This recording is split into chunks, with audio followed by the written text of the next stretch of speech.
اسی موقع پر جب یہ معراج کے واقعے کے بعد اب یہ حدیث آ گئی تو اب اس کے بہت سارے مضامین ہیں. اسی واقعے میں جو ابو سفیان قیصر کے دربار میں گئے تو ابو سفیان نے کہا کہ یہ شخص یہ کہتا ہے کہ وہ ایک رات میں اس کو معراج کی سعادت نصیب ہوئی اور ایک رات میں وہ مسجد اقصی بھی گیا اور وہاں سے آسمانوں کا سفر طے کر کے واپس بھی آ گیا. ابو سفیان سمجھتے تھے کہ میں یہ واقعہ ذکر کروں گا تو ظاہر ہے بڑا عقل اس کو قبول نہیں کرتی نا کہ ایک رات میں کوئی شخص جو ہے مکہ مکرمہ سے بیت المقدس کا سفر کر لے اور وہاں سے آسمانوں کا سفر کرے اور صبح سے پہلے وہ اپنے گھر میں موجود ہو.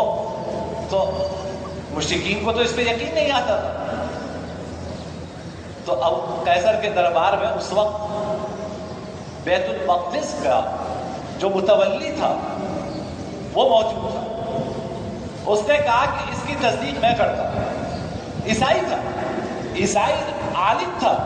اس نے کہا کہ اس واقعے کی تصدیق میں کرتا ہوں. قیصر نے کہا تم کیسے تصدیق کرتے ہو؟ کہا کہ میں بیت المقدس کا متولی ہوں. میرا کام یہ ہے کہ جب لوگ عبادت کر کے مسجد سے رات کو نکلتے ہیں تو میں دروازے بند کر کے مسجد کے بند کرواتا ہوں اور اس کے بعد مسجد بند کر کے اپنے گھر جاتا ہوں. یہ جس رات کا ذکر کر رہے ہیں اس رات میں مسجد کا جو مین دروازہ تھا میں نے جب اسے بند کروانے کی کوشش کی تو وہ دروازہ بند نہیں ہو سکا. میں نے بڑھئیوں کو بلایا کہ کسی طرح یہ دروازہ کہیں کوئی اس میں بوجھ آ گیا ہے جس کی وجہ سے دروازہ نہیں بند ہو پا رہا.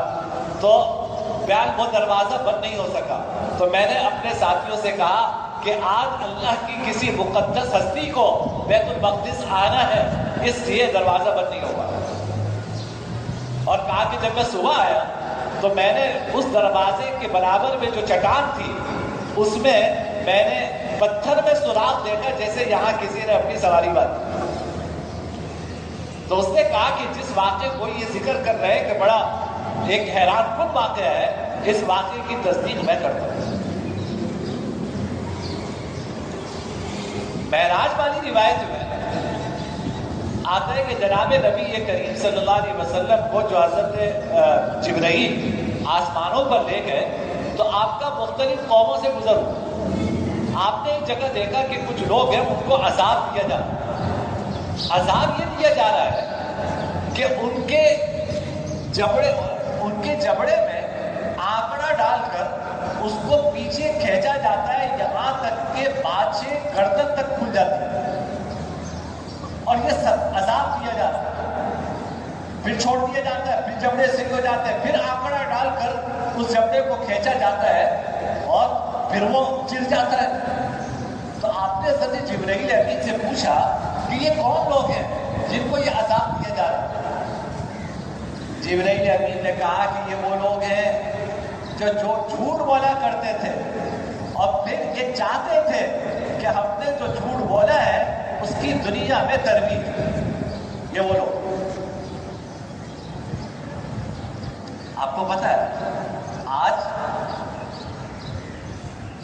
بے شمار ایسے لوگ ہیں جن کی کمائی کا راستہ ہی جھوٹ ہے, جن کی کمائی کا راستہ ہی جھوٹ ہے. وہ صبح اٹھتے ہیں اور اپنے یوٹیوب چینل پر ایک جھوٹا قصہ گھڑتے ہیں اور ایک جھوٹ گھڑتے ہیں اور اس کو پھیلاتے ہیں یہاں تک کہ دنیا جہاں میں وہ پہنچتا ہے ان کی ریٹنگ بڑھتی ہے, ویورز بڑھتے ہیں.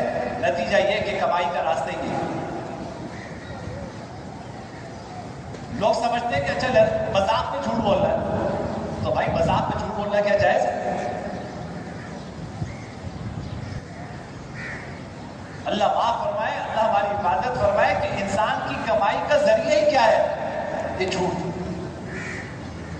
اور ہم بھی اس کو آگے نقل کرتے تو بزرگ اب میں سے بزرگ بنتا ہے. تو اب اگر آگے نقل کریں اور اپنی طرف نسبت کریں تو لوگ کہیں گے کہ اس نے بھی جھوٹ بولا ہے. تو جھوٹ سے بچنے کے لیے نیا ہیلا نکالا. وہ کیا کہ sent as received، یعنی جیسے مجھے یہ میسج ملا ہے میں نے یہ میسج آگے فارورڈ کر دیا ہے، میں اس کی کوئی ذمہ داری نہیں لیتا. sent as received، اور اردو میں لکھتے ہیں منقول، کہ بھائی جیسے میرے پاس یہ میسج آیا تھا میں نے یہ میسج ایز اٹ از آگے نقل کر دیا. آپ یہ لکھ کے سمجھتے ہیں کہ جی آپ جھوٹ سے بری ہو گئے، حالانکہ بلا تحقیق وہ میسج آگے نقل کرنے میں آپ بھی اس جھوٹ میں شریک ہیں. آپ بھی اس جھوٹ میں شریک ہیں. جب تک آپ کو تحقیق نہیں تھی کہ یہ بات صحیح ہے یا غلط ہے، آپ نے آگے کیسے فارورڈ کر دیا اس کو؟ ایز ریسیو لکھنے سے سمجھتے ہیں کہ جی ذمہ داری ختم ہو گئی. آپ بھی برابر کے شریک ہیں اس ذمہ داری میں. حدیث نے فرمایا کہ کفا بالمرء کذبا ان یحدث بکل ما سمع، انسان کے جھوٹا ہونے کے لیے اتنا ہی کافی ہے کہ جو سنے آگے نقل کر دے. انسان کے جھوٹا ہونے کے لیے اتنا ہی کافی ہے کہ جو سنے آگے نقل کر دے. دین کے نام پر نہ جانے کتنے جھوٹ روزانہ ہمارے واٹس ایپ پر آتے ہیں. کون تصدیق کرتا ہے؟ اور اگر کوئی تصدیق کرتا بھی اس بیچارے کا پھر کام ہی رہ جاتا ہے. ادھر سے ایک صاحب بھیج رہے ہیں میسج، مفتی صاحب یہ صحیح ہے یا غلط ہے، اچھا جی اس کی تحقیق کرو. پھر دوسرے صاحب، یعنی دن میں اور کوئی کام ہی نہیں ہے، یہی کام ہے کہ آپ کے پاس جو میسج پہنچے ہیں ان کو مفتی صاحب فلٹر کریں. تو مفتی صاحب کو اپنے یہاں اسی کام پہ ملازم رکھو یار، کہ وہ تمہاری یہ خدمت کرے کہ صبح سے شام تک تمہارے میسیجز کو فلٹر کرے کہ کیا صحیح ہے کیا غلط ہے. ضروری ہے کہ جو چیز سنی آگے بھیجیں آپ.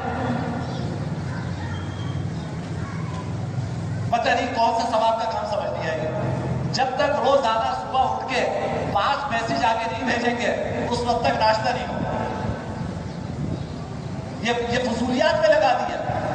اگر میسیجز سے دین پھیلنا ہوتا تو آج صحابہ کرام سے مقدس بڑی جماعت آج وجود میں آ چکی ہوتی.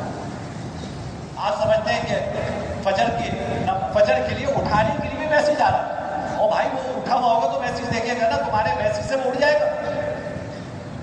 میسج آ رہا ہے صبح سویرے، جناب فجر کے لیے اٹھ جائیے.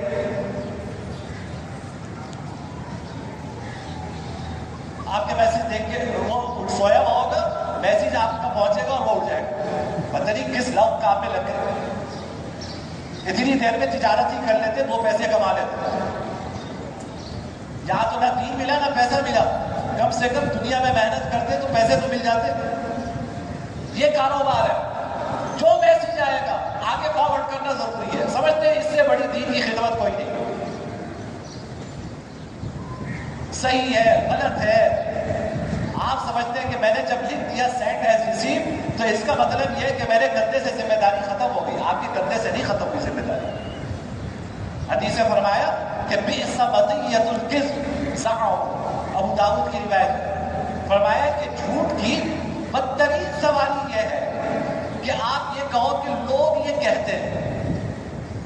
ہماری نفس میں ہاتھ رکھا ہے جناب نبی کریم صلی اللہ علیہ وسلم. فرمایا کہ جھوٹ کی بدترین سواری یہ ہے کہ آپ جھوٹ تو نہیں بول رہے لیکن آپ کہتے ہیں لوگ یہ کہتے ہیں، لوگ یہ خیال کرتے ہیں، اور مجھے جیسا پہنچا ویسے میں نے آگے بھیج دیا.